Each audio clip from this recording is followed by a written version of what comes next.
Hi everyone, welcome to Net English UGTRB exam சீரீஸில் today William Shakespeare and அவரோட age வந்து எப்படி இருந்துச்சு. ஸோ அதை பற்றின ஒரு இன்ட்ரடக்ஷன் வந்து பார்ப்போம். முதல்ல ஷேக்ஸ்பியரோட ஏஜ் வந்து எப்படி இருந்துச்சு அப்படிங்கிறத பார்ப்போம். நம்ம வில்லியம் ஷேக்ஸ்பியர் வந்து 1564 அந்த டைமில் தான் அவங்க வந்து பிறந்திருக்காங்க.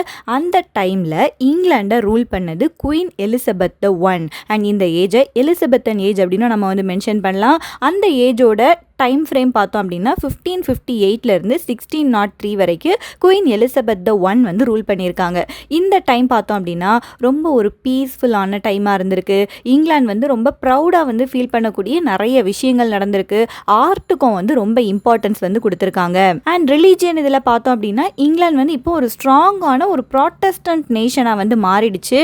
பட் இருந்தாலும் அந்த கேத்தலிக்ஸ் ப்ராட்டஸ்டன்ட் அவங்க ரெண்டு பேருக்கும் இடையில இருக்க அந்த டென்ஷன் வந்து அங்கங்கே இருக்க தான் செஞ்சுருக்கு. அண்ட் லண்டன், இங்கிலாண்டில் இருக்க முக்கியமான ஒரு பிளேஸ் தான் இந்த லண்டன் பார்த்தோம் அப்படின்னா ரொம்ப ஃபாஸ்ட்டாகவே டெவலப் ஆகிட்டு இருக்குது. 1600 அந்த டைமில் யூரோப் அந்த மொத்த காண்டினென்ட்லேயுமே ஒரு பிக்கஸ்டான சிட்டியாக இந்த லண்டன் வந்து இருந்திருக்கு. பாப்புலேஷனும் கூட லண்டனில் ரொம்ப அதிகமாகவே அதிகரிச்சுட்டு வந்து வந்திருக்கு.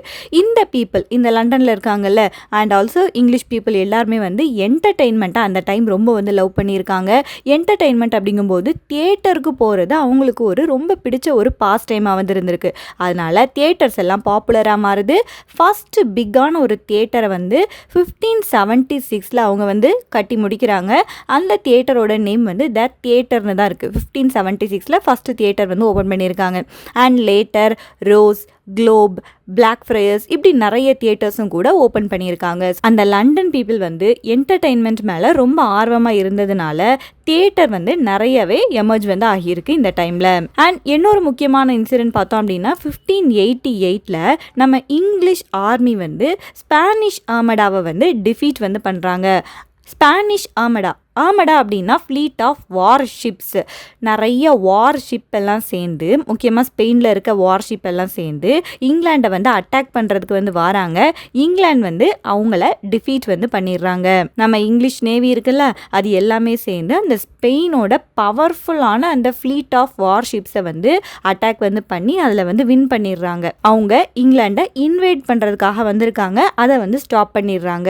ஸோ இந்த விக்ட்ரி வந்து இங்கிலாண்டை அந்த யூரோப்பியன் காண்டினென்ட்லேயே ஒரு ஸ்ட்ராங்கான ஒரு நேஷனாக வந்து எல்லாருக்கும் வந்து காட்டியிருக்கு.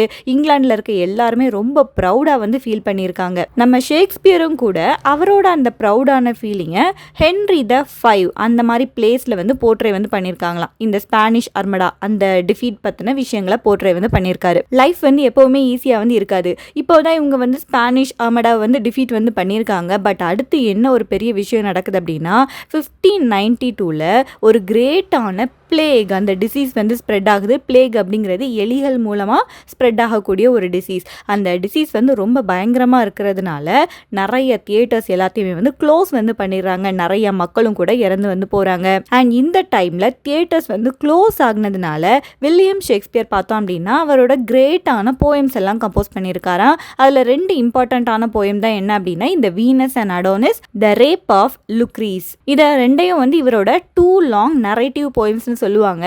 அண்ட் இது கூடவே சேர்த்து இன்னொரு நரேட்டிவ் போயமும் இருக்குது, லவ்வர்ஸ் கம்ப்ளைண்ட்னு சொல்லிட்டு.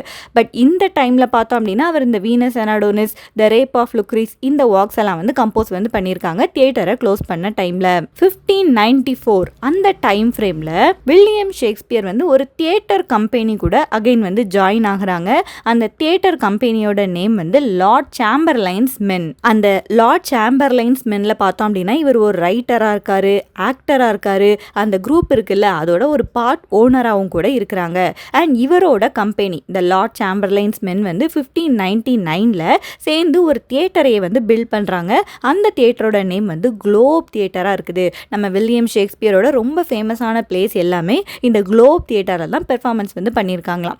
அண்ட் இந்த டைமில் Queen Elizabeth the one rule பண்ணிட்டு இருந்தாங்கல்ல அவங்க வந்து இறந்து போயிடுறாங்க 1603. And then King James the one அவர் வந்து கிங்காக வந்து மாறுறாரு. குயின் எலிசபெத் த ஒன் ஒன்க்கு அப்புறம் கிங் ஜேம்ஸ் த ஒன் வந்து கிங்காக வந்து மாறுறாரு. இந்த ஏஜை ஜாக்கோபியன் ஏஜ்னு சொல்லி மென்ஷன் பண்ணலாம். அண்ட் இதோட டைம் ஃப்ரேம் பார்த்தோம் அப்படின்னா 1603 1625 வந்து இருக்குது. இப்போ கிங் ஜேம்ஸ் த ஒன் வந்து த்ரோனுக்கு வந்து வந்ததுக்கப்புறம் ஷேக்ஸ்பியரோட கம்பெனியோட நேமை அவங்க வந்து சேஞ்ச் பண்ணுறாங்களாம். இப்போ அந்த கம்பெனியோட நேம் வந்து த கிங்ஸ் மென், முன்னாடி இருந்த அந்த லார்ட் சாம்பர்லைன்ஸ் மென்னை தான் த கிங்ஸ் மென்னு சொல்லி ரீநேம் வந்து பண்ணுறாங்க. அண்ட் இந்த கம்பெனிக்கும் பார்த்தோம் அப்படின்னா இந்த ராயல் சப்போர்ட் வந்து நிறையவே கிடைக்குது. இந்த டைமில் தான் ஷேக்ஸ்பியரோட கிரேட்டஸ்டான ட்ராஜடிஸ் எல்லாம் அவர் வந்து எழுதுறாரு. அண்ட் தென் 1613 அந்த டைம் ஃப்ரேமில் இவங்க கம்பெனி ஓன் பண்ணியிருக்க த குளோப் தியேட்டர் இருக்குல்ல, அது வந்து ஒரு ஃபயர் ஆக்சிடெண்ட்டில் அது வந்து எரிஞ்சிருது. ஹென்ரி த எய்த் அந்த பெர்ஃபார்மன்ஸ் நடக்கும்போது அந்த குளோப் தியேட்டரில் ஒரு ஃபயர் ஆக்சிடென்ட் நடந்து அது வந்து எரிஞ்சு வந்து போயிடுது. அண்ட் இந்த டைமில் ஷேக்ஸ்பியர் வந்து ஓகே நம்ம பிளேஸ் எல்லாம் எழுதுனது போதும், நம்ம ரிட்டையர் ஆகுவோம் அந்த சிச்சுவேஷனில் தான் இருந்திருக்காரு. அண்ட் தியேட்டரை வந்து பேர்ன் டவுன் ஆனோடனே இவர் பிறந்த ஊராக இருக்கிற ஸ்ட்ராட்ஃபோர்ட் அப்பான் ஏவனுக்கு போயிட்டு அவர் வந்து ரிட்டையர் ஆகுறாங்க. அங்கேயே 1616 அந்த டைமில் அவருக்கு 52 வயசாகும்போது வில்லியம் ஷேக்ஸ்பியர் வந்து இறந்து வந்து போயிடுறாரு. ஸோ இது பார்த்தோம் அப்படின்னா வில்லியம் ஷேக்ஸ்பியரோட ஏஜில் இருந்த முக்கியமான விஷயங்களாக வந்து இருக்குது. குயின் எலிசபெத் த ஒன் வந்து ரூல் பண்ணியிருக்காங்க.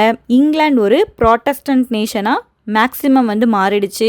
அண்ட் லண்டனில் பார்த்தோம் அப்படின்னா ரொம்ப கிரேட்டான சேஞ்சஸ் எல்லாம் வெரி ஃபாஸ்ட்டாக வந்து நடந்துட்டுருக்கு. நிறைய தியேட்டர்ஸ் எல்லாம் பில்ட் பண்ண ஆரம்பிக்கிறாங்க.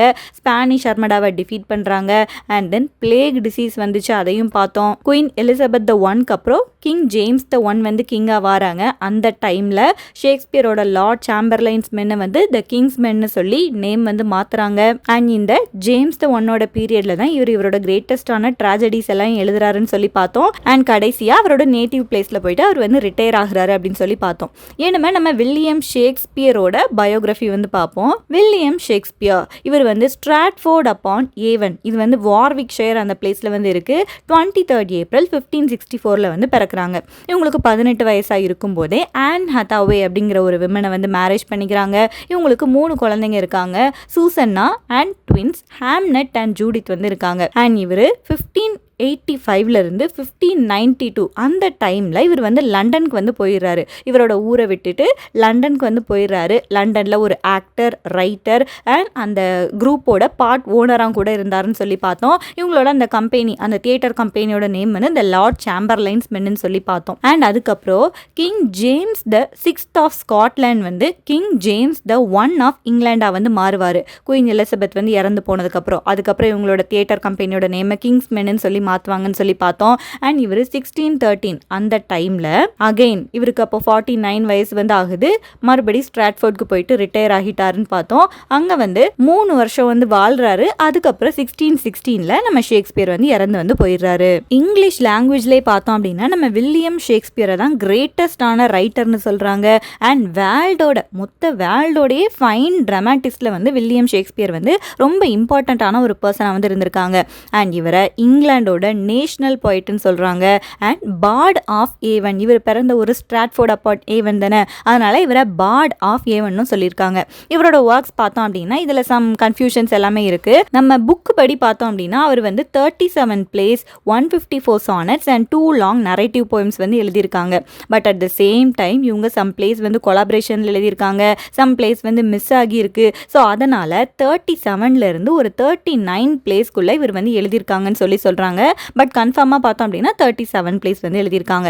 சானட்ஸ் வந்து 154 சானட்ஸ் தான். அதே மாதிரி இவரோட நரேட்டிவ் போயம்ஸ் வந்து 2 long narrative poems வந்து இருக்குது. Venus and Adonis and the rape of the Lucrece. Also இவரோட லவ்வர்ஸ் கம்ப்ளைண்ட்னு சொல்லி ஒரு போயம் இருக்குது. அதையும் சம்டைம்ஸ் வந்து இந்த லாங்கான நரேட்டிவ் போயம் கூட ஆட் பண்ணி 3 long narrative poems ஷேக்ஸ்பியர் எழுதியிருக்காரு அப்படின்னு அவங்க வந்து சொல்கிறாங்க. அண்ட் இவரோட பிளேஸ் பார்த்தோம் அப்படின்னா வேர்ல்டில் இருக்க மேஜரான லாங்குவேஜ் எல்லாத்துலேயுமே டிரான்ஸ்லேஷன் வந்து பண்ணியிருக்காங்களாம். அண்ட் இவரோட பிளேஸை தான் நிறைய பேர் வந்து பெர்ஃபார்ம் பண்ண பிளேஸ், அந்த ரெக்கார்டை வந்து வில்லியம் ஷேக்ஸ்பியர் தான் வச்சிருக்காரு. அவரோட மோஸ்ட் ஆஃப் த ஒர்க்ஸ் வந்து 1589 1613 வரைக்கும் அவங்க வந்து எழுதியிருக்காங்க. முதல்ல பார்த்தோம் அப்படின்னா காமெடிஸ், ஹிஸ்ட்ரிஸ் இந்த மாதிரி ஜான்ரால இருக்க பிளேஸ் வந்து எழுதியிருக்காங்க. அண்ட் அதுக்குமே நிறைய பிரைஸ் வந்து ஷேக்ஸ்பியருக்கு வந்து கிடைச்சிருக்கு. அண்ட் அதுக்கு அடுத்த டைம் ஃப்ரேமில் வந்து நிறைய ட்ராஜடிஸ் வந்து எழுதியிருக்காங்க. ஹாம்லெட், ஒத்தல்லோ, கிங் லியர், மேக்பெத் இதுவுமே கிரேட்டான பேஸ்டான ட்ராஜடிஸாக வந்து இருக்குது. அண்ட் அவரோட எண்ட் ஆஃப் ஹிஸ் கரியரில் பார்த்தோம் அப்படின்னா ட்ராஜி காமெடிஸை வந்து கம்போஸ் பண்ணியிருக்காங்க. இதை வந்து ரொமான்சஸ் அப்படின்னு சொல்லலாமா. இதில் வந்து த வின்டர்ஸ் டேல், டெம்பஸ்ட் இந்த மாதிரி பிளேஸ் எல்லாம் வந்து இன்க்ளூட் வந்து ஆகுது. அண்ட் ஷேக்ஸ்பியர் வந்து மற்ற சில பிளே ரைட்ஸோடையும் கொலாபரேட் பண்ணி சம் பிளேஸ் வந்து எழுதியிருக்காங்க. 1623ல இவரோட 2 friends and also fellow actors John Heminges and Henry Condell இவங்க 2 பேரும் சேர்ந்து ஷேக்ஸ்பியரோட பிளேஸ் எல்லாத்தையும் எடுத்து மொத்தமாக வந்து பப்ளிஷ் பண்ணுறாங்க. அந்த பப்ளிஷ் பண்ண விஷயத்த ஃபர்ஸ்ட் ஃபோலியோ அப்படின்னு சொல்லி மென்ஷன் வந்து பண்ணியிருக்காங்களாம். அண்ட் இதில் ஷேக்ஸ்பியரோட 36 பிளேஸை அவங்க வந்து கலெக்ட் பண்ணி ஒரு எடிஷனாக வந்து வெளிவிட்டிருக்காங்க. இந்த ஃபர்ஸ்ட் ஃபோலியோவோட ப்ரிஃபேஸை எழுதினது வந்து பென் ஜான்சன் அப்படிங்கிற ஒரு பர்சனாக வந்து இருக்கிறாங்க. இந்த பென் ஜான்சன் பார்த்தோம் அப்படின்னா ஷேக்ஸ்பியரோட காலகட்டத்தில் வாழ்ந்து ஷேக்ஸ்பியரோட ரைவல்னு நம்ம வந்து சொல்லலாம். பட் அந்த பென் ஜான்சன் ஷேக்ஸ்பியர் எப்படி டிஸ்கிரைப் பண்ணியிருக்காங்க அப்படின்னா not for an age but for all time அப்படின்னு சொல்லி மென்ஷன் பண்ணியிருக்காங்களாம். ஷேக்ஸ்பியர் வந்து ஒரு காலத்துக்கு மட்டும் கிடையாது, எல்லா காலத்துக்குமே ஷேக்ஸ்பியரோட ஒர்க்ஸ் எல்லாமே வந்து பொருந்துற மாதிரி இருக்கும் அப்படிங்கிறத இந்த பென் ஜான்சன் வந்து கொடுத்துருக்காங்களாம். ஸோ இந்த லெக்சரில் பார்த்தோம் அப்படின்னா வில்லியம் ஷேக்ஸ்பியரோட ஒரு இன்ட்ரோடக்ஷன் தான் கொடுத்துருக்கேன். அண்ட் நமக்கு வந்து சிலபஸில் ஒவ்வொரு விஷயமும் தனித்தனியாக வந்து கொடுத்துருக்காங்க. அதை வந்து நம்ம அப்கமிங் வீடியோஸில் வந்து பார்ப்போம். பட் ஷேக்ஸ்பியரோட ஒரு இன்ட்ரோடக்ஷன் தெரியணும் அப்படிங்கிறதுக்காக தான் இந்த வீடியோ வந்து அப்டேட் வந்து பண்ணியிருக்கேன். அண்ட் தென் நெக்ஸ்ட் 2 ஸ்லைட்ஸில் ஷேக்ஸ்பியரோட ஒர்க்ஸ் இருக்குல்ல அதை வந்து ஜான்ராஸாக பிரித்து வந்து போட்டிருக்கேன். Comedies, histories, tragedies, romances or tragicomedies and இவர் வந்து கொலாபரேஷனில் எழுதின பிளேஸ் எல்லாம் கூட கொடுத்துருக்கேன். அதை ஜஸ்ட் ஒரு கிளான்ஸ் வந்து பார்த்துக்கோங்க.